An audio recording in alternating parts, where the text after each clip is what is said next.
Bem, gente, na aula passada eu cheguei a falar sobre o ínfimo, mas eu não terminei de explicar a definição, ok? Vamos lá. Voltando então para o ínfimo. Seja essa terna aqui um corpo ordenado e há um subconjunto do corpo, diz-se que, em que esse A é limitado inferiormente, diz-se que um alfa pertencente ao corpo é ínfimo de A quando for a maior das cotas inferiores. Por exemplo, se eu pegasse esse conjunto aqui, 4, 5, 6, nós sabemos que, por exemplo, 1, 2, 3 e o próprio 4 são cotas inferiores, tá? Então, existem infinitas cotas inferiores, mas nós sabemos que a maior das cotas inferiores é o 4. Ok? Então, então o 4 ele vai ser justamente o ínfimo de A.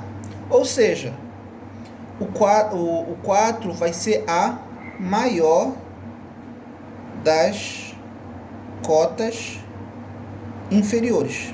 Então, é isso que é o ínfimo. O ínfimo é a maior das cotas inferiores. Olha, tem várias cotas inferiores.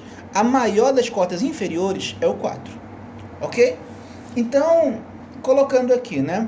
Para o alfa ser ínfimo, ele tem que ser a maior das cotas inferiores. Se ele é a maior das cotas inferiores, primeiro ele tem que ser cota inferior, correto? Então, se ele é cota inferior, então ele vai ter que ser menor ou igual a qualquer elemento do conjunto A. E a segunda condição, né, além de ser cota inferior, tem que ser a maior delas. O que significa isso? Significa que qualquer que seja o P do corpo, se P for cota inferior de A, então o P vai ter que ser menor ou no máximo igual a alfa. Ou seja, o alfa tem que ser a maior das cotas inferiores. Ok? Então, essa é a definição de ínfimo. Bem, agora vamos colocar aqui um exemplo.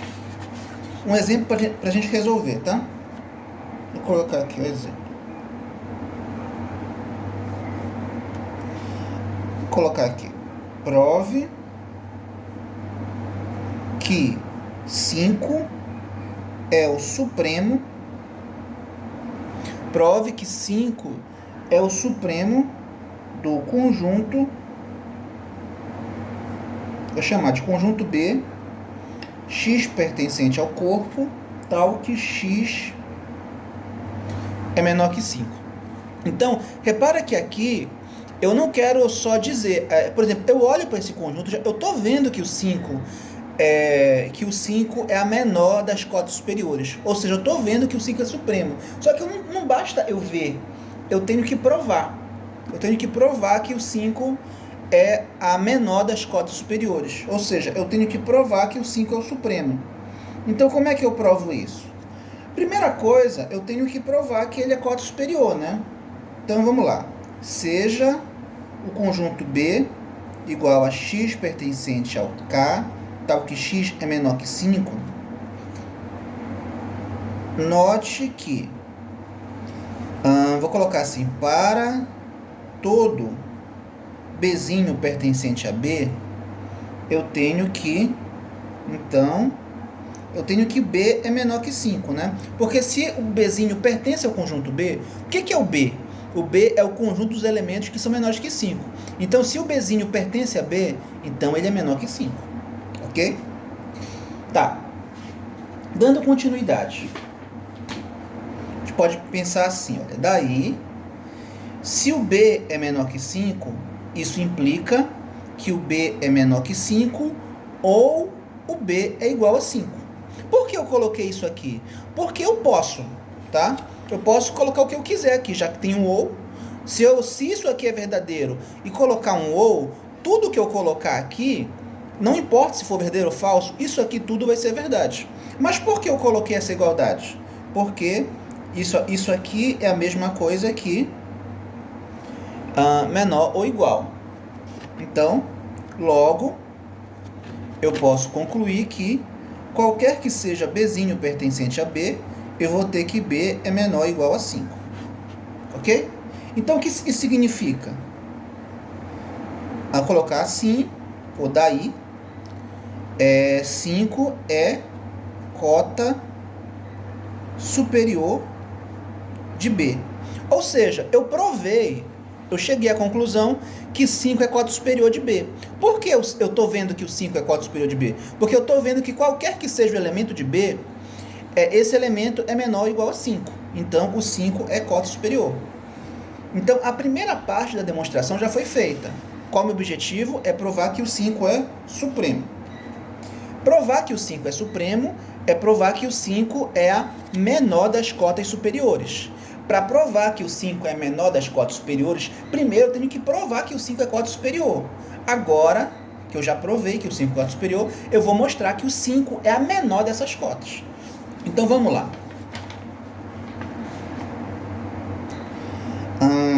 Seja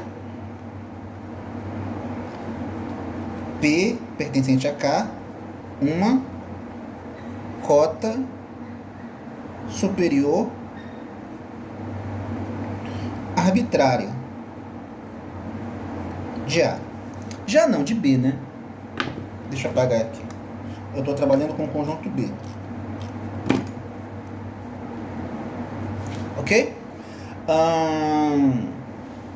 Então, se P é uma cota superior, então eu posso concluir que qualquer que seja o Bzinho pertencente a B, eu tenho que o Bzinho vai ter que ser menor ou igual a P. Por quê? Porque o P é cota superior, ele tem que ser maior que qualquer elemento de B. Tá?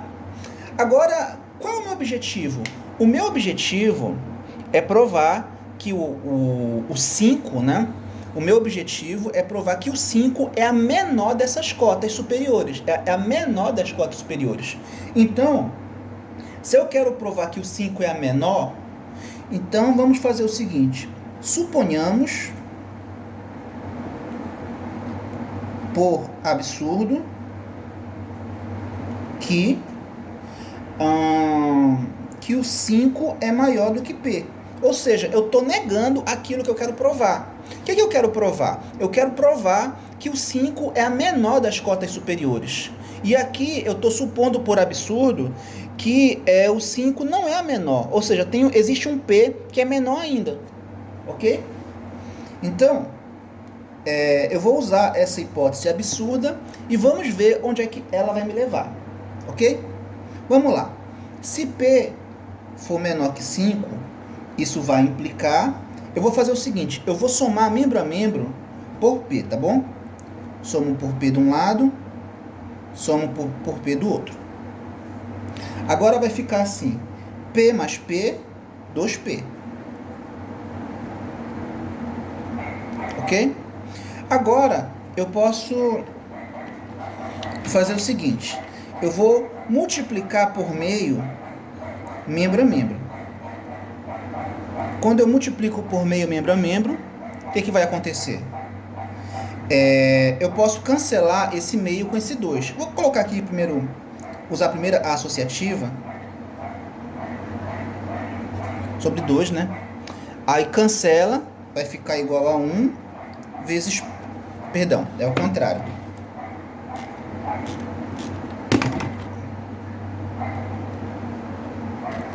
Ficar... Porque eles são simétricos multiplicativos, então vai dar 1, né? Então, finalmente, eu vou ter que P é menor que 5 mais P sobre 2. Eu vou ter esse resultado aqui. Ok? Agora, vamos fazer o seguinte. Além disso, né, vou colocar E. A gente vai pegar de novo aquela desigualdade. Só que a gente vai fazer o seguinte. Em vez de somar com P membro a membro, vamos somar por 5 membro a membro. Tá? Quando eu somo por 5 membro a membro, aí eu vou refazer os passos, tá? Só que como a gente já sabe fazer, eu vou fazer direto, tá? 5 mais 5, 2 vezes 5. E aqui eu vou colocar direto, tá? O resultado, que a gente sabe que vai dar isso aqui. Ok? Então, assim, usando as duas desigualdades, né? A primeira desigualdade é que essa expressão é menor que P. E a segunda é que essa expressão é menor que 5. Então, juntando as duas, eu vou ter isso aqui. Né? Ou seja, essa expressão aqui é a média aritmética entre P e 5. Tudo bem? Tá. Agora, por que eu fiz isso? Vamos lá. Note o seguinte, eu quero que você lembre quem é o conjunto B. O conjunto B é o conjunto dos elementos que são menores que 5. Tá? Então, para pertencer ao conjunto B, para pertencer a B, ele tem que ser menor que 5. Ok? Então, nota que isso acontece com essa expressão. Isso aqui é menor que 5. Então, o que eu posso fazer? Vou escrever isso, tá? Como isso aqui é menor que 5, então, isso aqui pertence a B. Só que isso aqui pertence a B, só que isso aqui está no B, só que além de estar no B, ele é maior do que P.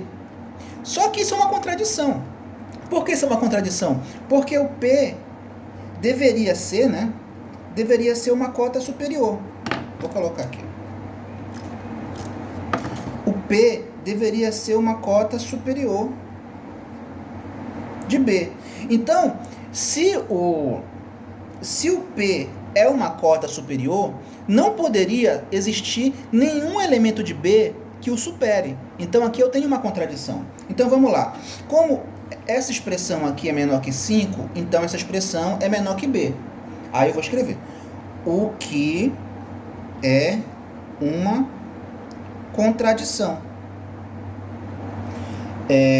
Pois, aí eu vou escrever P é menor que sobre 2, em que P é cota superior de B, ok? Então, logo, o que eu posso concluir? Logo, a minha afirmação, qual foi a afirmação? Deixa eu voltar aqui. Logo, a minha afirmação de que existe uma cota superior menor do que 5 é falsa, tá? Então, logo eu posso dizer que qualquer que seja P pertencente a K, em que P é cota superior de B, eu vou ter que o 5 é menor ou igual a P. Então, portanto, vou colocar aqui direto, tá? Portanto, 5 é supremo de B, ok? E com isso termina a demonstração. Ou seja, eu provei que o 5 é a menor das cotas superiores. E para provar que é a menor das cotas superiores, significa que eu tenho que provar que tem que ser cota superior e tem que ser a menor delas. Ok? Tá. Agora, dando prosseguimento aqui, onde colocar uma proposição aqui? Proposição.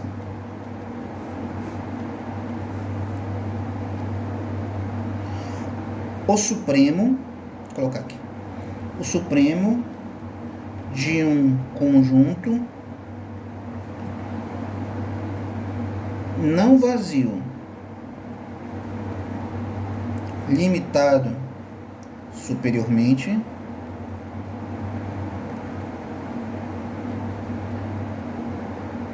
quando existe é único, ok? E 2, vou colocar, é a mesma coisa só que com ínfimo, tá? O ínfimo de um conjunto não vazio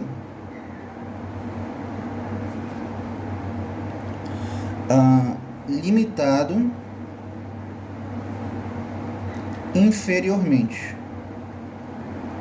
Não vazio limitado inferiormente. Quando existe, é único. Ok? Então vamos lá. Eu vou fazer o seguinte, eu vou provar o item 1, porque o item 2 é análogo, tá? Então eu vou colocar aqui a prova de 1. Ok? Então vamos lá. Seja A um conjunto não vazio. Vou colocar assim.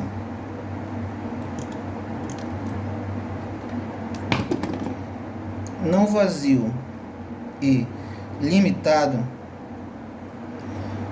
superiormente. Não vazio e limitado superiormente. Agora, o que eu quero fazer? Eu quero mostrar que ele é único, né? Que o supremo é único. Ou seja, não existe mais de um supremo. Então, como é que eu faço para provar que uma coisa é única?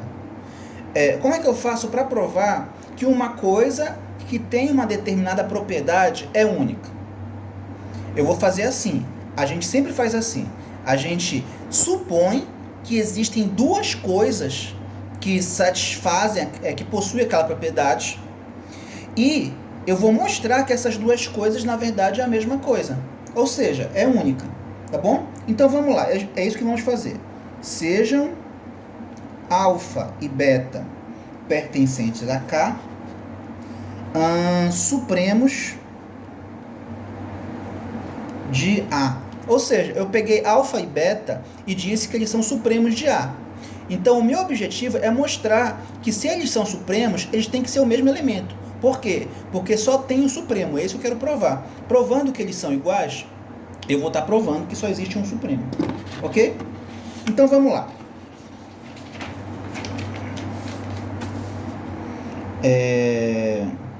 Assim,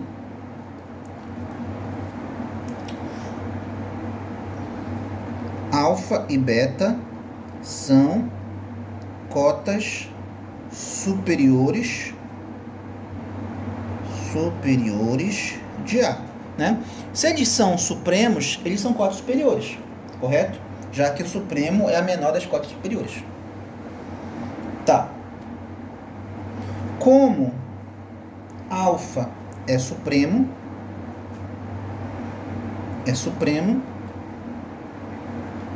então por definição, eu tenho que qualquer que seja P pertencente a K, eu vou ter que, se P é cota superior de A, isso vai implicar que alfa é menor que P. Isso vale para qualquer que seja a cota superior. Como o B é cota superior, então isso vale também para o B. Vale também perdão. Recapitulando. Essa expressão, ela vale para qualquer cota superior, qualquer que seja a cota superior P. Se vale para qualquer uma, vale para o beta. Por quê? Porque o beta também é cota superior. Então eu vou colocar assim, particularizando, o alfa vai ser menor ou igual a beta. Por quê? Porque o beta é cota superior. Vale para qualquer cota superior, qualquer que seja, então vale para o beta. Tá ok? Olha, beta é cota superior. Então vamos deixar essa desigualdade aqui e vamos fazer o seguinte agora. Agora, vamos fazer a mesma coisa, só que usando o beta. Como beta é supremo, então, por definição, se o beta é supremo, então, por definição, qualquer que seja P pertencente a K, P é cota superior de A, então o beta é a menor das cotas superiores, tá? Isso vale para qualquer que seja a cota superior P, tá? Se vale para qualquer uma, então vale para o alfa. Por que vale para o alfa? Porque o alfa também é cota superior. Então, particularizando,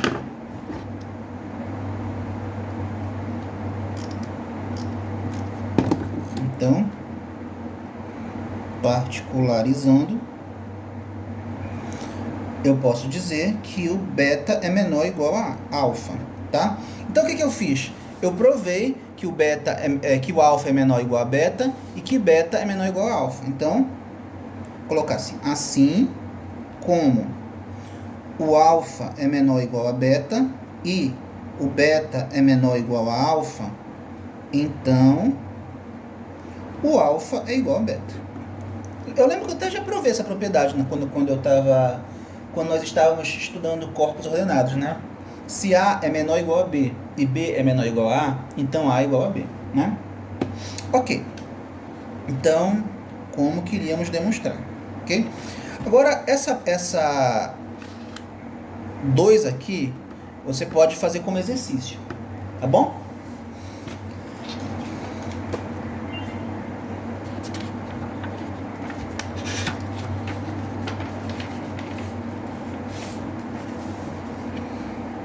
No item 15, nós temos uma anotação. Tá? Vamos escrever o seguinte. Vamos simbolizar assim, sup de A vai ser o supremo de A. Ok? E vamos chamar de inf de A o ínfimo de A, tá? É só uma anotaçãozinha. Ok? Tá. Ok. Dando prosseguimento, nós vamos definir a definição de máximo. Tá? Então vamos lá. Sejam isso aqui um corpo ordenado, há um subconjunto não vazio e limitado superiormente. Vou colocar assim, chama-se máximo de A e indica-se por, a gente vai simbolizar assim, tá? MAXA, tá? Isso aqui é o máximo de A. Ao elemento, vou colocar aqui, ao elemento alfa, tal que, aí colocar aqui as duas condições. Para ser máximo, ele tem que ser o supremo, tá? E ele tem que pertencer ao conjunto. Ou seja, o que é o máximo? O máximo é o supremo quando ele pertence ao conjunto, ok? Também, de forma análoga, eu vou colocar aqui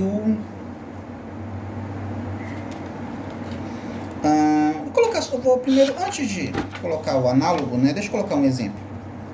Fica melhor, fica mais didático.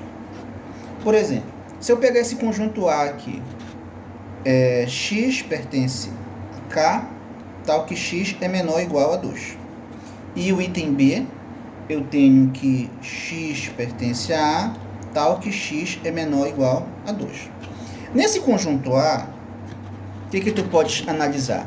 No conjunto A, olha, tem menor ou igual, ou seja, o x, o 2, ele está no conjunto, né? Então, nesse caso aqui, o supremo de A é 2, ok? E o máximo de A também é 2. Por quê? Porque 2 é supremo e, além de ser supremo, está no conjunto, porque tem o igual aqui, tá? Então, o que é o máximo? Ele vai ser máximo quando ele for supremo e, além de ser supremo, ele tem que estar no conjunto, ok? Isso já não acontece aqui no B, porque não tem o igual. Aí, nesse caso aqui do item B, ou melhor, do conjunto B, eu tenho que o supremo de B continua sendo 2, só que não existe um x tal que esse x seria o máximo de B, Ou seja, ele não tem máximo, ok? Não existe um elemento que seja o máximo de B, ok? Ficou muito espremido aqui, deixa eu ajeitar. Não existe x tal que x seja igual ao máximo de B. Ou seja, ele tem supremo, mas não tem máximo, ok? Tá. Coloquei assim só pra...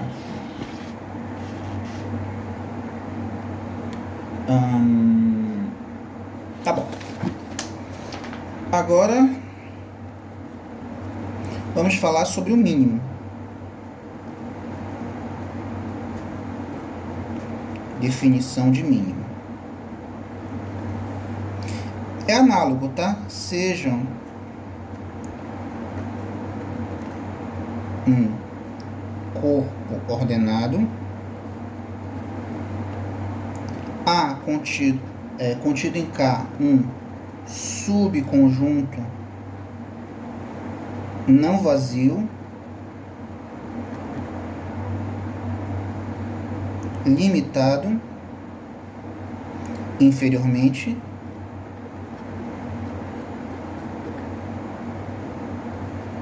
chama-se mínimo de A e indica-se